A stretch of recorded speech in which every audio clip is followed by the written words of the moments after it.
नमस्कार दोस्तों, स्वागत है आपके अपने यूट्यूब चैनल पर। दोस्तों आज से हम लोग एसके झा सर का जो एलपी सीबीटी 2 के लिए न्यू बुक आया है बेसिक साइंस और इंजीनियरिंग ड्राइंग का, उसी का हम लोग मॉडल सेट नंबर 1 सॉल्यूशन करने वाले हैं। यानी इस बुक में आपको टोटल 50 मॉडल सेट दिया गया है और सभी मॉडल सेट में 50 क्वेश्चन साइंस का दिया गया है। अगर आप लोग एलपी सीबीटी 2 का एग्ज़ाम देने वाले हैं तो आप लोग ये 50 सेट ज़रूर सॉल्यूशन करके जाइएगा। इसमें सारे क्वेश्चन प्रीवियस ईयर का भी दिया गया है और जो भी महत्वपूर्ण क्वेश्चन है वो भी आपको इस बुक में दिया गया है। अगर आप लोग इस बुक को परचेज नहीं कर पाते हैं तो आपको पूरे बुक का सॉल्यूशन जो है इस चैनल पे अपलोड होगा। यानी डेली जो है 2 सेट इस वीडियो इस चैनल पे अपलोड होगा। टोटल 50 सेट है, तो हम लोग सिर्फ 25 दिन में इस पूरे बुक का सॉल्यूशन करने वाले हैं और व्याख्या के साथ। यानी सभी क्वेश्चन आपको व्याख्या के साथ मिलेगा, तो आप लोग जल्दी से इस चैनल से जुड़ जाइए। अगर आप लोग चाहते हैं कि इसका मास्टर वीडियो यानी 10 या 20 सेट का अपलोड हो, तो उसमें सिर्फ क्वेश्चन आंसर होगा, यानी व्याख्या नहीं होगा। तो आप लोग अगर व्याख्या चाहते हैं तो आप लोग को डेली जो है 2 वीडियो अपलोड होगा। और अगर आप लोग चाहते हैं कि मास्टर वीडियो हो जिसमें व्याख्या नहीं हो, सिर्फ क्वेश्चन आंसर हो, तो वो भी आप लोग कमेंट करके बताइएगा। हम लोग आज इसमें प्रैक्टिस सेट नंबर 1 से सॉल्यूशन करेंगे, जिसमें टोटल 50 क्वेश्चन रहेगा और सभी क्वेश्चन जो है वो एलपीसीबीटी 2 के लिए महत्वपूर्ण क्वेश्चन है। तो आप लोग प्लीज़ इस वीडियो को अधिक से अधिक शेयर कीजिएगा और नए साथी जो भी है वो सभी लोग जल्दी से चैनल को सब्सक्राइब कर लीजिएगा। हम लोग सिर्फ इस वीडियो का लक्ष्य रखते हैं 1000 लाइक।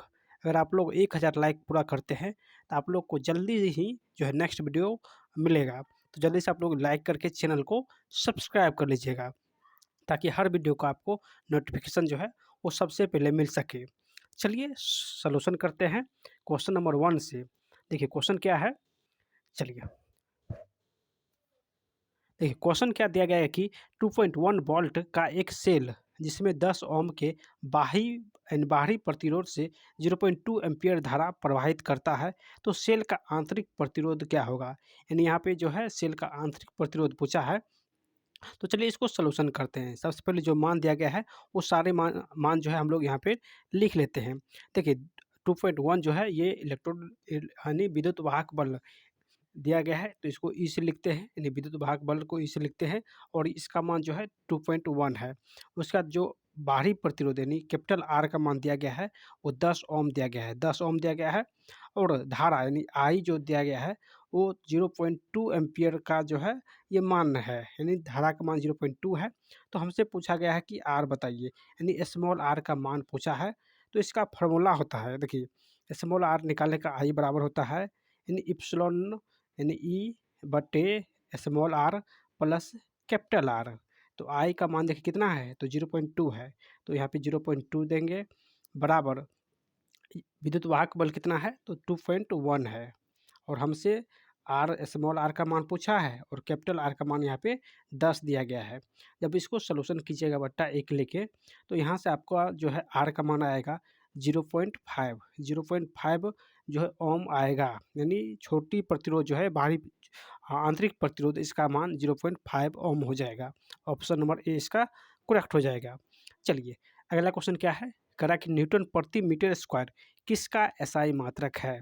तो दोस्तों ये किसका एसआई मात्रक है, सभी लोग को पता है कि जो दाब होता है, दाब का फॉर्मूला होता है बल बट्टे क्षेत्रफल। दाब का फॉर्मूला बल बट्टे क्षेत्रफल होता है। तो बल का न्यूटन लिखते हैं और क्षेत्रफल का मीटर स्क्वायर लिखते हैं, तो इसी को हम लोग न्यूटन मीटर इनवर्स 2 लिखते हैं। यही मान आपसे पूछा गया है, तो इसका आंसर जो है ऑप्शन नंबर 1 हो जाएगा। दोस्तों सभी लोग इस वीडियो को अधिक से अधिक शेयर कीजिएगा। अगर आप लोग चाहते हैं कि दो दो प्रैक्टिस सेट डेली अपलोड हो, तो इस वीडियो को जल्दी से आप लोग शेयर करके सब्सक्राइब कर लीजिएगा, ताकि हर वीडियो का नोटिफिकेशन आपको सबसे पहले मिले। चलिए अगला क्वेश्चन क्या है, किसमें केवल परिमाण होता है दिशा नहीं होता है। यानी किसमें केवल परिमाण होता है दिशा नहीं होता है, तो ये अदिश राशि है। अदिश राशि क्या होता है, तो अदिश राशि का जो परिभाषा होता है जिसमें केवल परिमाण हो दिशा नहीं हो, तो इसमें देखेंगे कौन जो है एक अदिश राशि है। तो संवेग क्या है, तो संवेग सदिश राशि है, विस्थापन भी सदिश राशि है, बल भी सदिश राशि है, लेकिन जो कार्य है ये कार्य ये अदिश राशि हो जाएगा। तो इसका आंसर जो है ऑप्शन नंबर सी हो जाएगा, कार्य जो कि अदिश राशि है। चलिए अगला क्वेश्चन देखते हैं। अगला क्वेश्चन क्या है कि एक 8 मीटर लंबी छड़ एक सिरे से 3 मीटर की दूरी पर आलम पर टिकी हुई है। तो इस सिरे पर 10 किलोग्राम का बल दूसरे सिरे पर कितना भार उठा सकता है? यानी एक जो है एक आलम है, ठीक है, और एक 8 सेंटीमीटर लंबी छड़ है, यानी छड़ है, और 3 सेंटीमीटर यानी यहाँ से यहाँ तक टोटल 8 मीटर है, 8 मीटर, और यहाँ से यहाँ तक 3 मीटर लंबी दूरी पर यहाँ पे एक आलम्ब है, और यहाँ पे जो भार दिया गया है वो 10 केजी, यहाँ पे 10 केजी भार दिया गया है। तो यहाँ से यहाँ तक 3 केजी है, तो यहाँ से यहाँ तक टोटल जो है ये 5 हो जाएगा, यानी 8 में से 3 गया तो 5। तो यहाँ पे भार कितना होगा? तो इसका फॉर्मूला होता है यानी भार 1 यानी भार वेट 1 गुने डिस्टेंस दूरी बराबर वेट 2 गुने डिस्टेंस 2। इसी का यहाँ यही फॉर्मूला यहाँ पे हम लोग लगाएंगे। तो वेट जो है पहला 10 केजी है और 3 मीटर दूरी पर है, दूसरा वेट निकालना है और दूरी कितना है? दूरी 5 है। तो यहाँ से हम लोग इसको क्रॉस करेंगे तो 5 दूनी 10 यानी वेट का मान हो जाएगा WT, दूसरा वेट हो जाएगा 3 दूनी 6, यानी इसका आंसर जो है 6 केजी हो जाएगा। ये कहाँ है? तो ऑप्शन नंबर डी में दिया गया है 6 केजी। चलिए अगला क्वेश्चन देखते हैं। अगला क्वेश्चन पूछा है कि चार ग्राफ में मंदन पूछा है, यानी मंदन त्वरण को कहते हैं, जो त्वरण ऋणात्मक मान आता है उसी को मंदन कहते हैं। तो मंदन का मान पूछा है, तो त्वरण का फॉर्मूला होता है, त्वरण का वेग में परिवर्तन की दर को त्वरण कहते हैं, यानी वेग में परिवर्तन की दर को त्वरण कहते हैं, यानी वेग बटे समय होता है। तो वेग का मान देखिए 20 मीटर पर सेकेंड है, वेग 20 मीटर पर सेकेंड है, और समय कितना लग रहा है? यहाँ पे 5 होना चाहिए, 5 पे इसको जो है क्रॉस होना चाहिए, तो 5 दिया गया है। तो यहाँ पे हो जाएगा 5 चौके 20 यानी 4 मीटर प्रति सेकेंड स्क्वायर। ये त्वरण निकल जाएगा 4 मीटर प्रति सेकेंड स्क्वायर, जो कि ऑप्शन नंबर ए में दिया गया है, यानी ऑप्शन ए इसका करेक्ट आंसर हो जाएगा। चलिए अगला क्वेश्चन देखते हैं। अगला क्वेश्चन दिया गया है कि 10 किलोग्राम की वस्तु 5 मीटर प्रति सेकंड की गति से गतिशील है, तो वस्तु की गतिज ऊर्जा क्या होगा? ये बहुत ही आसान क्वेश्चन है। आपसे पूछा गया कि वस्तु का गतिज ऊर्जा क्या हो जाएगा? गतिज ऊर्जा का फॉर्मूला होता है 1/2 mv²। देखिए 1/2 हो जाएगा, द्रव्यमान कितना दिया गया है? तो 10 है, और वेग कितना है? तो 5 है, तो 5 गुने 5, यहाँ से हम लोग इसको क्रॉस करेंगे तो 5 हो जाएगा। 3 5 है तो ये 125 जूल हो जाएगा, 125 जूल इसका आंसर हो जाएगा, जो कि ऑप्शन नंबर डी में दिया गया है, डी इसका करेक्ट आंसर हो जाएगा। चलिए अगला क्वेश्चन है कि बल की विस्थापन के गुणनफल को क्या कहते हैं? यानी बल और यानी बल को एफ लिखते हैं और विस्थापन को एस लिखते हैं। तो बल और विस्थापन के गुणनफल को क्या कहते हैं? तो सभी लोग जानते हैं जो कार्य होता है, कार्य यानी कार्य बराबर बल गुने विस्थापन होता है, कार्य बराबर बल गुने विस्थापन होता है। तो इसका आंसर जो है ये कार्य हो जाएगा, ऑप्शन नंबर 1 हो जाएगा। चलिए अगला क्वेश्चन देख लेते हैं। देखिए अगला क्वेश्चन क्या है कि एक कार एक चट्टान से गिर जाता है और 0.8 सेकंड में ज़मीन पर पहुंचता है, तो वह चट्टान ज़मीन से कितनी ऊंची है? यानी यहाँ पे जो है चट्टान कितनी ऊंचाई पर है, तो आपसे ऊंचाई पूछा है, यानी यहाँ पे न्यूटन के हम लोग सेकंड लॉ लगाएंगे। तो न्यूटन का सेकंड लॉ का फॉर्मूला होता है दोस्तों एस बराबर ut प्लस हाफ AT²। ये गति का सेकंड फार्मूला होता है। तो यहाँ पे प्रारंभिक वेग 0 है, तो ये टोटल मान जो है 0 हो जाएगा, यानी ut जो है ये 0 हो जाएगा। तो s बराबर जो है 1/2 यहाँ पे हो जाएगा g, यानी ऊपर की ओर नीचे की ओर आ रहा है, तो यहाँ पे एक स्थान पर g हो जाएगा, और g का मान जो है 10 दिया गया है, तो यहाँ पे 10 देंगे, और टाइम जो है 0.8 सेकेंड है, तो 0.8 गुने 0.8 हो जाएगा। तो यहाँ पे क्रॉस करेंगे तो 2 पंचे 10, और यहाँ पे हो जाएगा 5 गुने 8 64 बट्टे 100 हो जाएगा, ठीक है। तो 5 20 पंचे 100, जब 2 से काटिएगा तो 32, यानी 32 बट्टे 10 आएगा। तो जब 10 से भाग दीजिएगा तो 3.2 आंसर आएगा, 3.2 इसका आंसर हो जाएगा, जो कि ऑप्शन नंबर सी में दिया गया है, ऑप्शन नंबर इसका सी हो जाएगा। चलिए अगला क्वेश्चन क्या है, जब प्रतिरोधकों को श्रेणी क्रम में संयोजित किया जाता है, तो प्रत्येक प्रतिरोधक में विभवांतर क्या हो जाएगा? यानी जब प्रतिरोध को श्रेणी क्रम का फॉर्मूला होता है R बराबर R1 plus R2 plus R3। तो जब इस प्रकार का यानी जब श्रेणी क्रम में लगा रहे तो विभवांतर आपसे पूछा है कि विभवांतर जो है, ये विभवांतर का मान क्या हो जाएगा। तो विभवांतर जो है दोस्तों यहाँ पे अलग अलग हो जाएगा, यानी इसमें धारा यानी आई समान होता है, सभी में जो धारा हो जाएगा वो समान हो जाएगा, लेकिन जो विभवांतर है वो सभी में अलग अलग होता है, यानी ये प्रतिरोध के समानुपाती हो जाएगा। यानी ऑप्शन नंबर इसका बी हो जाएगा, ये प्रतिरोध के समानुपाती होता है। ऑप्शन बी इसका करेक्ट आंसर हो जाएगा। चलिए अगला क्वेश्चन देखते हैं। चिमटा जो है, ये चिमटा किस प्रकार के उत्तोलक का उदाहरण है। चिमटा किस प्रकार के उत्तोलक का उदाहरण है, जल्दी से आप लोग इसका आंसर दीजिए। तो चिमटा जो है दोस्तों, ये तृतीय श्रेणी का उदाहरण होता है, तृतीय श्रेणी का उदाहरण है चिमटा। चलिए अगला क्वेश्चन क्या है कि कौन सा द्वितीय श्रेणी के उत्तोलक का उदाहरण है।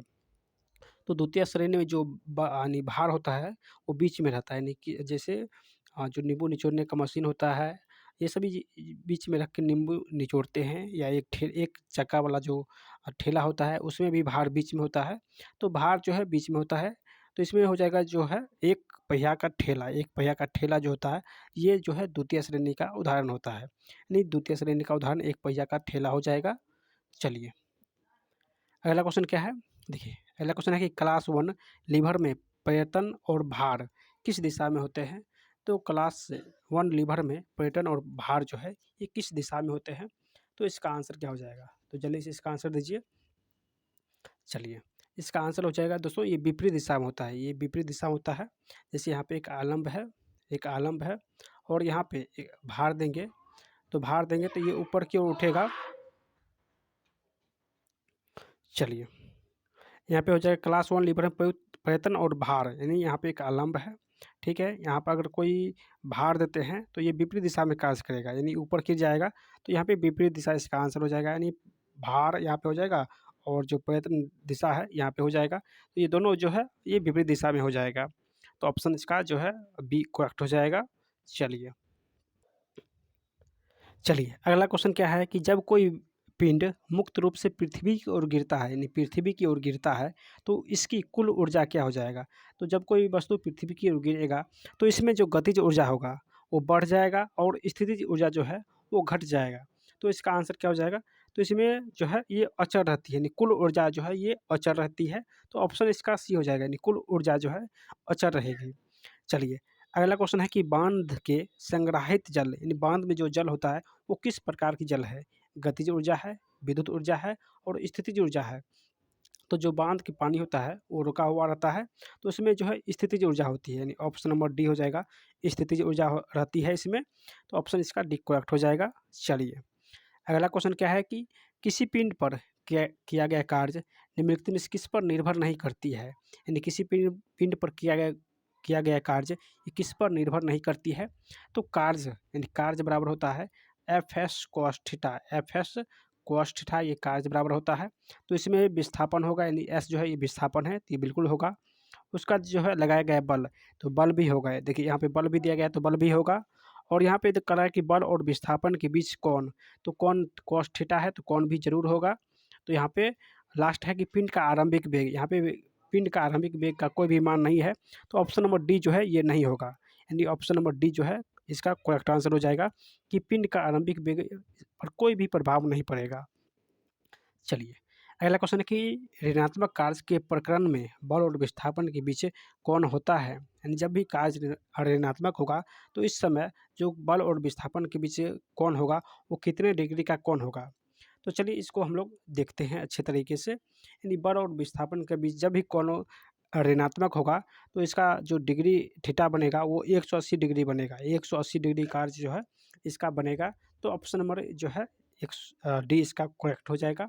अगर अगर कॉस थीटा 90 बने रहे तो कार जो है जीरो हो जाएगा, क्योंकि कॉस 90 डिग्री का मान जो है वो जीरो होता है, कॉस 180 डिग्री का मान नेगेटिव में आता है, तो इसलिए कार नेगेटिव हो जाएगा। और कॉस 0 डिग्री, अगर 0 डिग्री रहे तो कॉस जो कार्य हो जाएगा वो पॉजिटिव हो जाएगा, यानी 0 डिग्री में पॉजिटिव होगा, 90 डिग्री में कार्य जो है जीरो हो जाएगा और 180 डिग्री में कार्य नेगेटिव हो जाएगा। तो इसको आप लोग ध्यान रखिएगा। चलिए अगला क्वेश्चन है कि ऊपर उठाए गए हथौड़े के पास क्या होता है? यानी जब कोई हथौड़ा को ऊपर की ओर उठाते हैं तो इसमें स्थितिज ऊर्जा होती है। यानी ऑप्शन नंबर इसका डी हो जाएगा कि इसमें स्थितिज ऊर्जा होती है। अगला क्वेश्चन है कि साइकिल की सवारी करते समय निकलने वाली ऊर्जा इनमें से किसका रूप नहीं होता है? यानी जब साइकिल चलाते हैं तो उसमें जो ऊर्जा यानी निकलता है तो उसमें कौन ऊर्जा नहीं होगा? तो उसमें गतिज ऊर्जा होगा, बिल्कुल होगा, ऊष्मीय ऊर्जा भी होगा, यांत्रिक ऊर्जा भी होगा, लेकिन रासायनिक ऊर्जा नहीं होगा। यानी ऊर्जा स्टोर नहीं रहता है और उसमें किसी प्रकार का ऊर्जा रासायनिक प्रकार का नहीं रहता है, तो इसीलिए ये रासायनिक ऊर्जा जो है वो नहीं होगा। अगला क्वेश्चन है कि ऊष्मागति का प्रथम नियम किस संरक्षण नियम के ऊपर आधारित है? यानी ऊष्मागति का जो प्रथम नियम है, ये किस संरक्षण पर के ऊपर आधारित है? इसका आंसर आप लोग जानते हैं, तो ये ऊर्जा ऊर्जा के नियम हो जाएगा। यानी ऊर्जा के नियम हो जाएगा। यानी ऊष्मागति का प्रथम जो नियम है, ये ऊर्जा संरक्षण का नियम के ऊपर आधारित है, तो ऑप्शन इसका एक करेक्ट हो जाएगा। चलिए, अगला क्वेश्चन क्या है कि एक अच्छे तापरोधक में डैश ताप चालकता होती है। एक अच्छे ताप जो रोधक होते हैं उसमें डैश ताप चालकता होती है, तो इसका आंसर क्या हो जाएगा? तो उसमें निम्न अगर तापरोधक अधिक है तो चालकता जो है वो कम हो जाएगा, यानी कम हो जाएगा। अच्छे तापरोधक में चालकता जो है वो कम हो जाएगा, यानी ऑप्शन नंबर इसका डी करेक्ट हो जाएगा। अगला क्वेश्चन है कि सेल्सियस से केल्विन में तापमान को बदलने के लिए आप क्या करेंगे? यानी सेल्सियस को डिग्री सेल्सियस को अगर आप लोग केल्विन में बदलते हैं तो इसमें 273 जोड़ेंगे, 273 इसमें जोड़ेंगे तो ये टोटल मान जो है ये केल्विन में आ जाएगा, ये टोटल मान केल्विन में आ जाएगा। तो इसका आंसर ऑप्शन नंबर बी हो जाएगा कि दिए गए तापमान को 273 जोड़ें। ये तापमान में जो है 273 जोड़ेंगे तो केल्विन में बदल जाएगा। अगला क्वेश्चन क्या है कि वायु में 0 डिग्री सेल्सियस तापमान पर ध्वनि की गति क्या होगा? वायु में 0 डिग्री सेल्सियस पर ध्वनि की गति आपसे पूछा है, तो ध्वनि का गति जो है ये आपको याद रखना है। तो 331 मीटर प्रति सेकंड होता है, 331 मीटर प्रति सेकंड होता है वायु में ध्वनि का चाल। अगर आपसे स्टील पूछे तो स्टील का चाल जो है 1960 होता है, 1960 मीटर प्रति सेकंड होता है।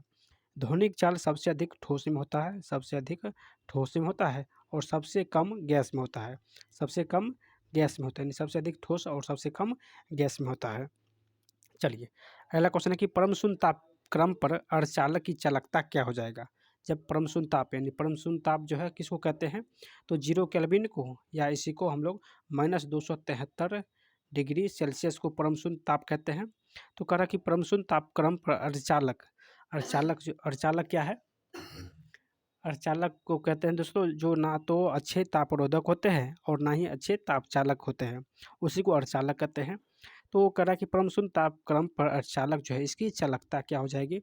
तो इसकी जो चालकता होगी दोस्तों ये शून्य हो जाएगी, यानी चालकता शून्य हो जाएगी और प्रतिरोध अनंत हो जाएगी। अगर आपसे यहाँ पे प्रतिरोध पूछता तो प्रतिरोध अनंत होता है, लेकिन यहाँ पे आपसे चालकता पूछा है तो चालकता शून्य हो जाएगा। चालकता शून्य और प्रतिरोध पूछता तो ये अनंत हो जाता है।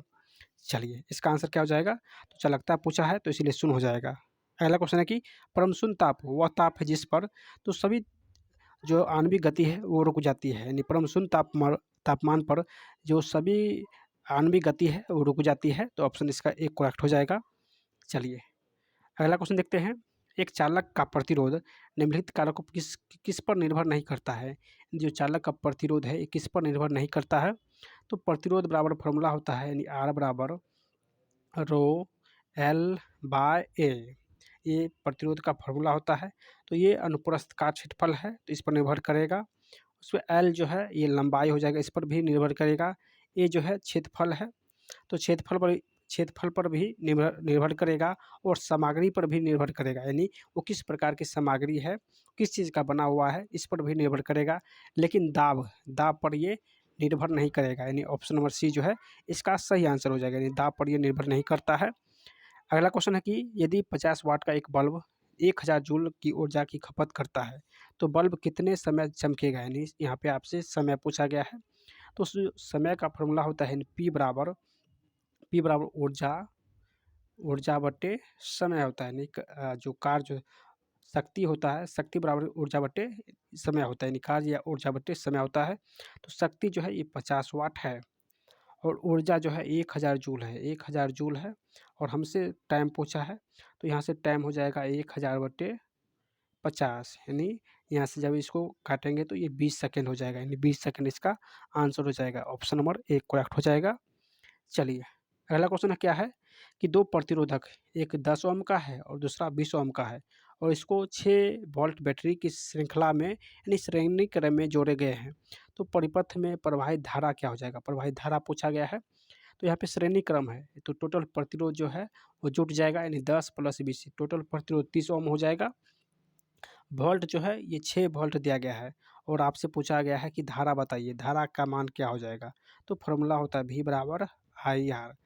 जो V है ये 6 है, I हमको निकालना है, और R जो है टोटल 30 है।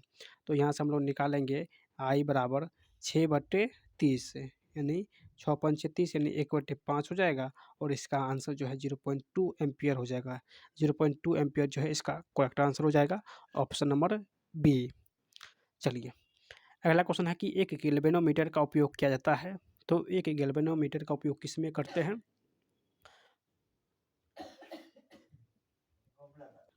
चलिए, अगला क्वेश्चन है कि एक गैल्वेनोमीटर का उपयोग किया जाता है। तो गैल्वेनोमीटर का उपयोग कहाँ करते हैं? तो विद्युत धारा की दिशा पता करने के लिए, यानी विद्युत प्रवाह की दिशा पता करने के लिए जो है गैल्वेनोमीटर का उपयोग करते हैं, यानी ऑप्शन नंबर इसका बी करेक्ट हो जाएगा। नेक्स्ट है कि जब तार की लंबाई दुगुनी कर दी जाए, यानी तार की लंबाई जब दुगुनी कर दी जाए तो एमीटर घटकर डैश से कम हो जाएगा, तो एमीटर आधा हो जाएगा, एमीटर जो है ये आधा हो जाएगा, यानी आधा हो जाएगा।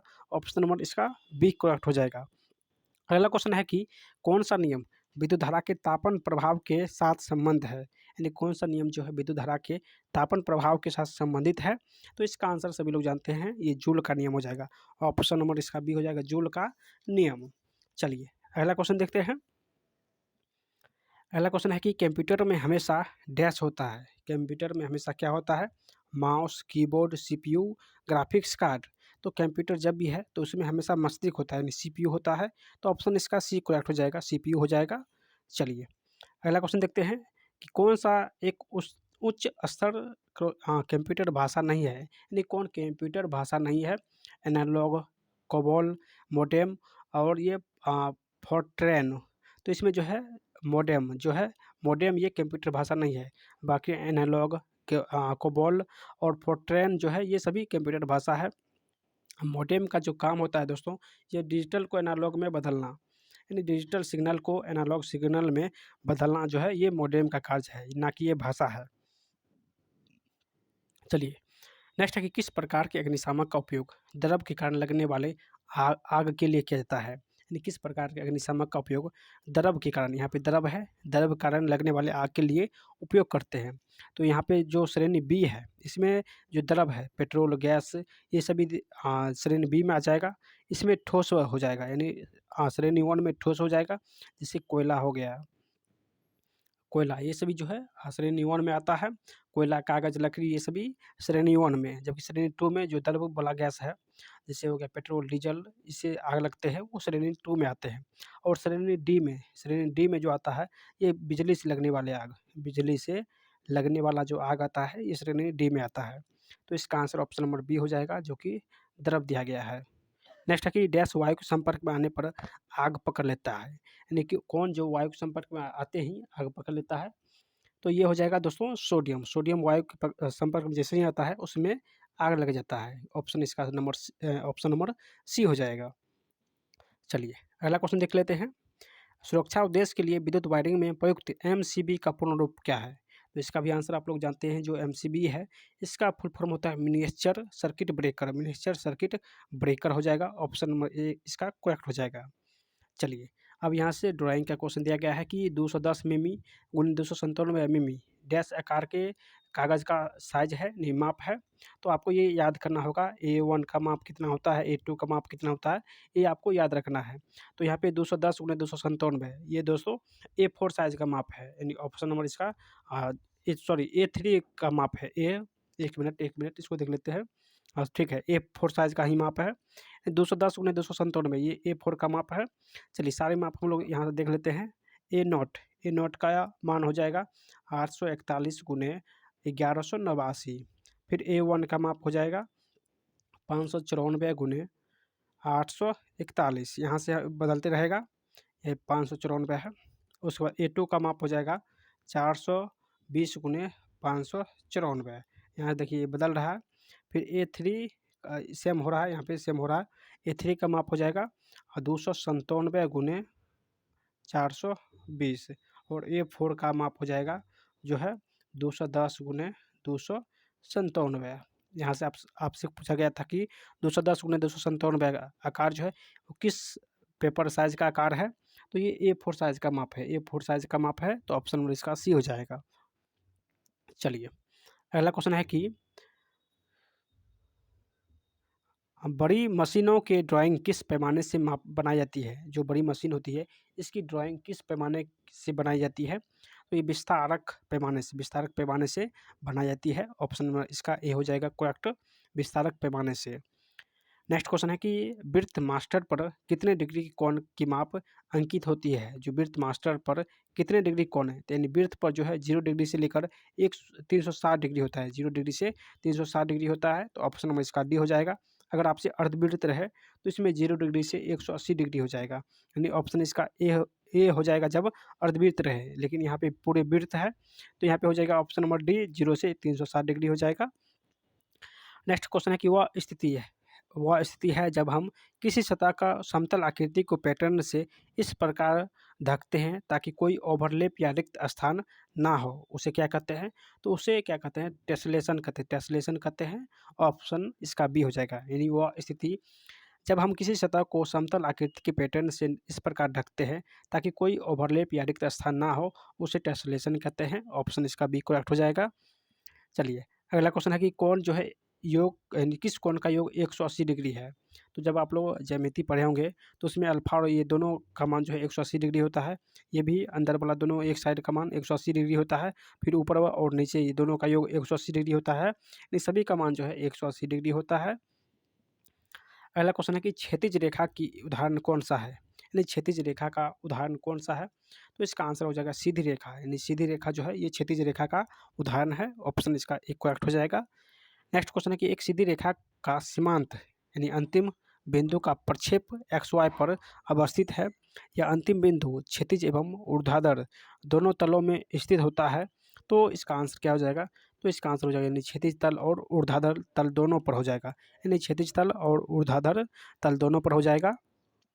चलिए अगला क्वेश्चन क्या है कि समानता हेप्टागोन की डैश भुजाएं होती है। समानता हेप्टागोन जो है हेप्टागोन है इसकी भुजा कितनी होती है, तो हेक्सागोन 6 होता है। यहाँ पे हेप्टागोन पूछा है तो हेप्टागोन 7 होता है, पंचभुज 5 होता है, हेक्सागोन 6 होता है, अष्टभुज 8 होता है और हेप्टागोन 7 होता है, यानी ऑप्शन इसका सी हो जाएगा। नेक्स्ट क्वेश्चन है कि सबसे अधिक रफनेस ग्रेड का सिंबल को चुने, यानी सबसे अधिक रफनेस जो ग्रेड है वो कौन सा है, तो सबसे अधिक रफनेस यानी ऑप्शन इसका ए हो जाएगा, ऑप्शन ए हो जाएगा। चलिए नेक्स्ट क्वेश्चन क्या है कि यथार्थ क्या प्रदर्शित करता है, यानी जो यथार्थ है ये क्या प्रदर्शित करता है, तो इसका आंसर क्या हो जाएगा, तो इसका आंसर हो जाएगा यानी वास्तविक मान की मापित मान से निकटता को, यानी वास्तविक मान की मापित मान से निकटता को ही यथार्थ प्रदर्शित करता है। ऑप्शन इसका बी हो जाएगा। नेक्स्ट क्वेश्चन है कि यदि किसी मापन उपयंत्र की यथार्थ बढ़ती है तो उसकी सहिष्णुता पर क्या प्रभाव पड़ता है। जब यथार्थ बढ़ती है तो सहिष्णुता पर क्या प्रभाव पड़ेगा, तो इसका फॉर्मूला होता है यानी सहिष्णुता बराबर, एक मिनट, सहिष्णुता बराबर फॉर्मूला होता है सहिष्णुता बराबर फॉर्मूला होता है यानी 1/,